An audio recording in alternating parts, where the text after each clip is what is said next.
My fiancée announced, "I've added my ex to the wedding list. If you really care, you won't object." I only smiled. All right. What she didn't know was that I had already invited his wife as my date. That rehearsal dinner turned into a story people still whisper about. I'm Daniel, 29, and I'm writing this from my brother's couch 3 weeks after what was supposed to be my wedding day. I still have the tuxedo hanging in his guest room closet, tags still on. $800 for a suit I wore for exactly 45 minutes before everything went nuclear. I met Rachel 4 years ago at a mutual friend's birthday party. She was a pediatric nurse, kind to everyone, had this laugh that made you want to keep talking just to hear it again. We got engaged last October after I proposed at the beach where we had our first date. The wedding was set for June 15th. Everything was planned, deposits paid, invitations sent. I thought I knew exactly who I was marrying. I was wrong. It started in April. We were at her apartment going over the final guest list. I was on the couch with my laptop. She was cross-legged on the floor with a bunch of spreadsheets that honestly looked more complicated than they needed to be. "So my final count is 97, I said. "How many do you have?" 103, she said, not looking up. "But I'm adding one more." "Okay, who?" "Tyler." I stopped typing. Tyler. Her ex-boyfriend from college. The guy she dated for 3 years before they broke up right after graduation. The guy whose name came up way too often in casual conversation for my comfort. But I'd always brushed it off as just being part of her history. "Your ex Tyler?" I asked carefully. "Yeah. We've been talking lately and he reached out about the wedding. He's happy for us and wants to celebrate with me. I think it would be nice." "Rachel, that's kind of weird, don't you think?" She finally looked up. "Why is it weird?" "He's part of my past. We're friends now. Mature adults can be friends with their exes. I'm not saying they can't, but inviting him to our wedding feels like crossing a line." "What line?" "Daniel, if you really cared about me, you wouldn't object to this. You'd understand that my friendships are important to me." There it was. The classic manipulation wrapped in reasonable-sounding words. If I objected, I was the insecure boyfriend. If I didn't care enough, I was the problem. "How long have you been talking to him?" I asked. "A few weeks. He messaged me on Instagram congratulating us. We just caught up." "And you didn't mention this to me?" "It didn't seem important. We were just chatting. I sat there trying to figure out if I was overreacting. Maybe I was being insecure. Maybe this was normal and I was the weird one for feeling uncomfortable." "Fine," I said. "Invite him." "Really?" She seemed surprised. "Yeah, if it's important to you." She got up and hugged me. "Thank you, babe. This means a lot. See? This is why I love you. You're so understanding." I nodded and went back to my laptop. But something felt off. The way she'd said, "We've been talking lately," like it was casual, but she'd never mentioned it once. The way she'd immediately jumped to questioning whether I cared about her when I hesitated. That night, I did something I'm not proud of. I looked up Tyler on social media, found him pretty easily. Tyler Morrison, 30, working in pharmaceutical sales in Portland, married.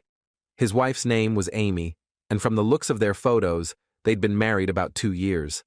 They had a golden retriever and did a lot of hiking. Here's the thing. If Tyler was married and just being friendly, why would Rachel make such a big deal about inviting him? Why would she frame it as a test of whether I cared about her? I sat on this information for 2 days. Then I called my sister Kate, who's basically my moral compass for situations like this. "She's testing you," Kate said immediately. "She wants to see if you'll fight for her or if you'll just roll over." But what if I'm reading too much into this? Daniel, listen to your gut. When has your gut ever been wrong about her? My gut had been right before.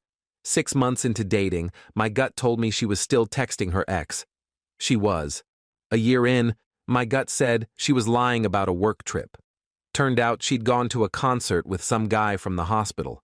Each time I'd ignored it because I loved her and wanted to believe the best. What should I do? I asked Kate.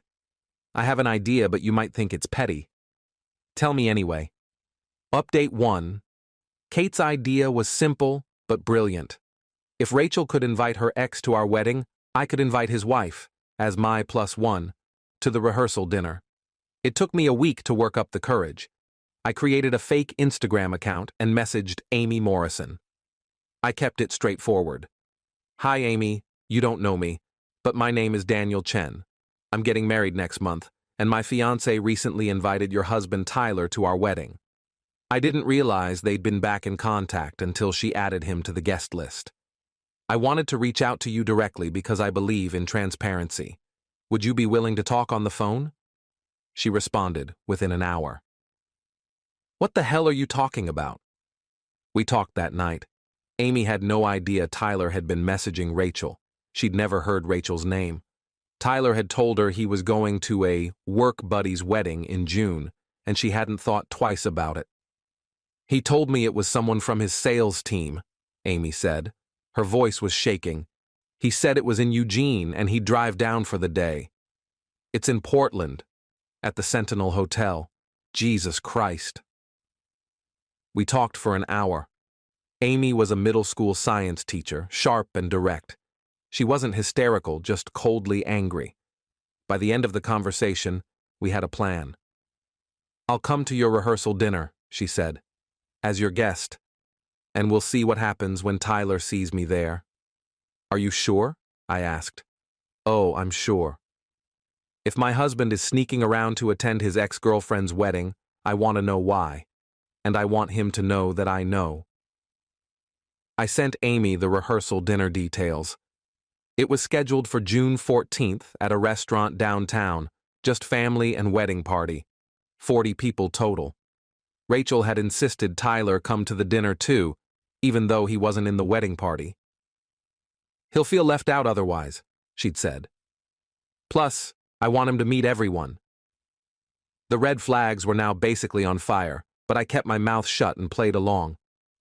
The week before the wedding, Rachel was stressed about details. Flowers, seating charts, last-minute RSVPs.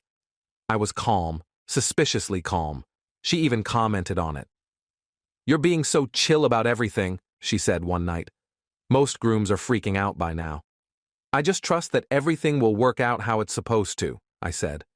She smiled and kissed me. See? This is why we're perfect together. Update 2. Rehearsal dinner night arrived. June 14th, 6:30 p.m. I got there early with my family. My parents, my brother Marcus, Kate, and her husband.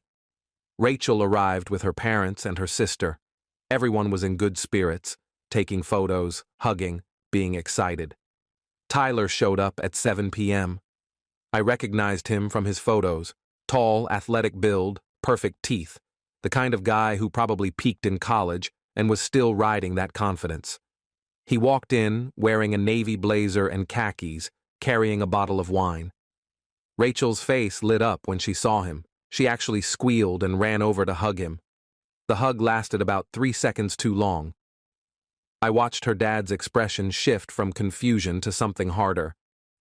Everyone, this is Tyler, Rachel announced. We went to college together. Tyler, this is, well, everyone. Tyler shook hands around the room. When he got to me, his grip was firm, eye contact steady. Congratulations, man. Rachel's an amazing woman.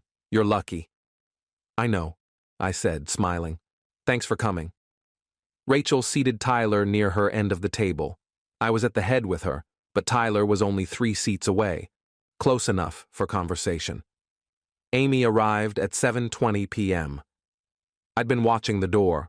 When she walked in, I stood up immediately and went to greet her. She was prettier in person, dark hair, professional demeanor, wearing a simple black dress. She looked like she was going into battle, which I guess she was.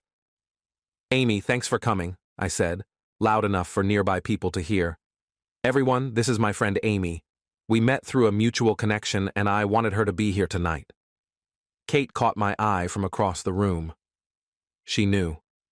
She gave me the smallest nod. Tyler hadn't looked up yet.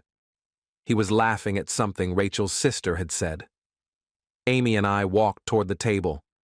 I'd saved her a seat next to Kate, which put her directly across from Tyler. That's when he saw her. I watched the color drain from his face. Literally watched it happen. His mouth opened slightly. Amy sat down, smiled pleasantly at everyone, and said hello. Rachel was oblivious. She was too busy talking to her mom about the flower arrangements. Tyler stood up abruptly. I need to... bathroom.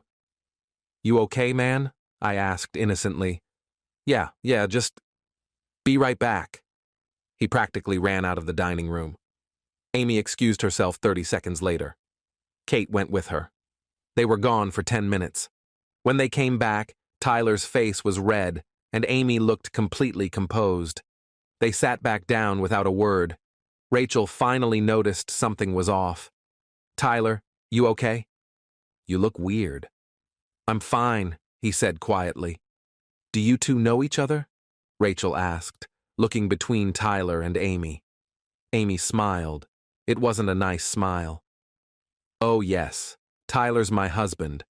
The table went silent, like every conversation just stopped.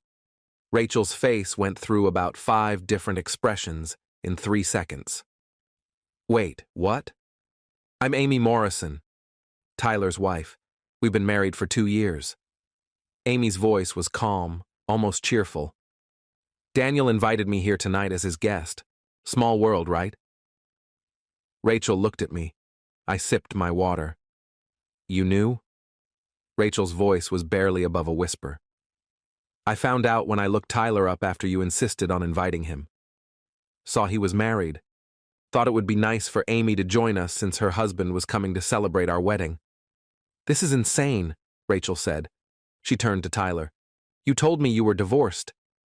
Oh, this was even better than I'd hoped. You told her you were divorced? Amy's voice got sharp. When did you tell her that? Tyler looked like he wanted to dissolve into the floor. Amy, I can explain. Explain what? That you've been messaging your ex-girlfriend for months? That you lied to me about whose wedding this was? That you told her you were divorced? Amy stood up. You know what? I don't need to hear this here. We're leaving. Amy, please. Now, Tyler. They left. Tyler didn't even look back at Rachel. The table was still silent. Rachel's mom was staring at her daughter. Her dad looked furious. Rachel, her dad said slowly. What the hell was that? I didn't know he was lying, Rachel stammered. He said he was divorced. He said he wanted to reconnect as friends. For months? I said.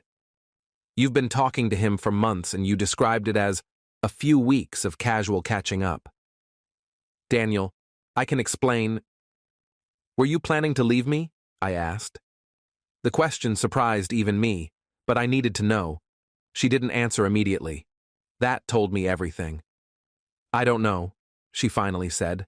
I've been confused. Tyler and we had something special. When he reached out, it brought up old feelings, but I thought he was available. You thought you could have him back, I finished. And you invited him to our wedding to see if there was still something there. You were keeping me as backup. That's not fair. Isn't it? I stood up.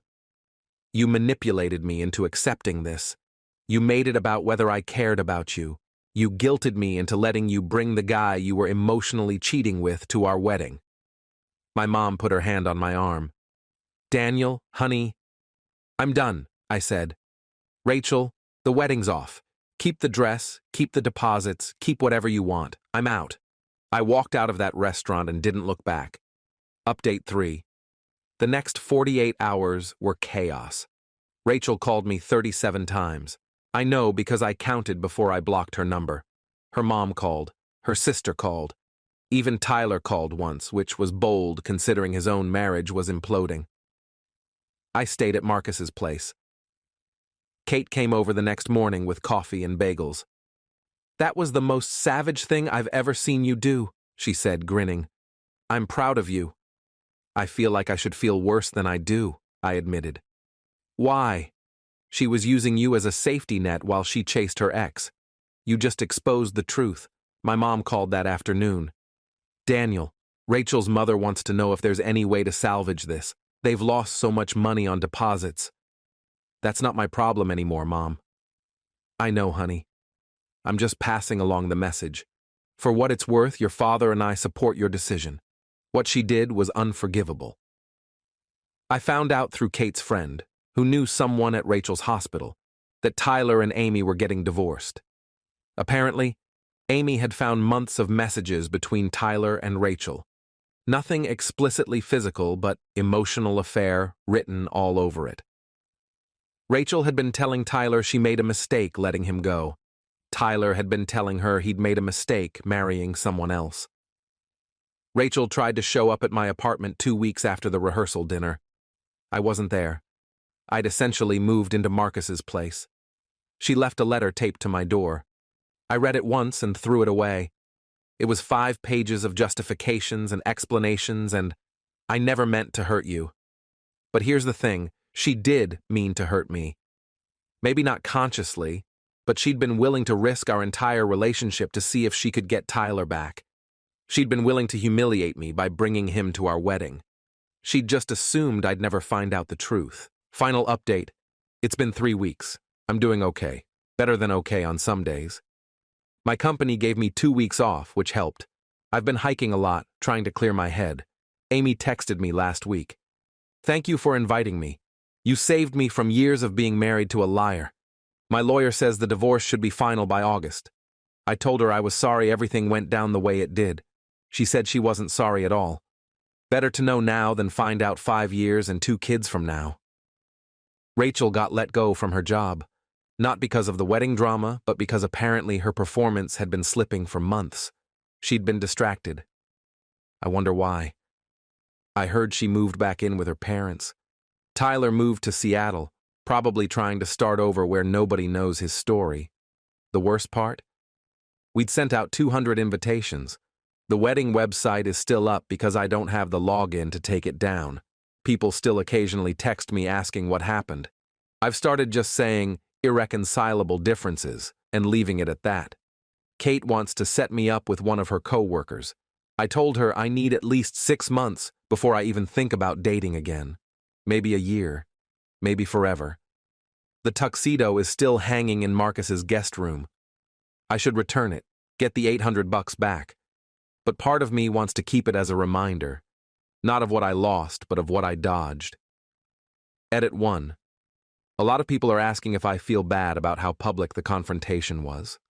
Honestly? Number. She made it public by insisting Tyler come to the rehearsal dinner. If she'd just invited him to the wedding, it would have been easier to ignore. But she wanted him there with our families, in an intimate setting. She created the stage for her own humiliation. Edit 2. Someone asked what happened to the deposits. Rachel's family lost about $15,000 between the venue, caterer, and flowers. My family lost about $8,000 on the rehearsal dinner and my side of the guest expenses. It sucks, but it's cheaper than a divorce. Edit 3. Yes, I'm sure I made the right call. The moment she couldn't answer whether she was planning to leave me, I knew. You don't hesitate on that question if you're fully committed to someone. You just don't.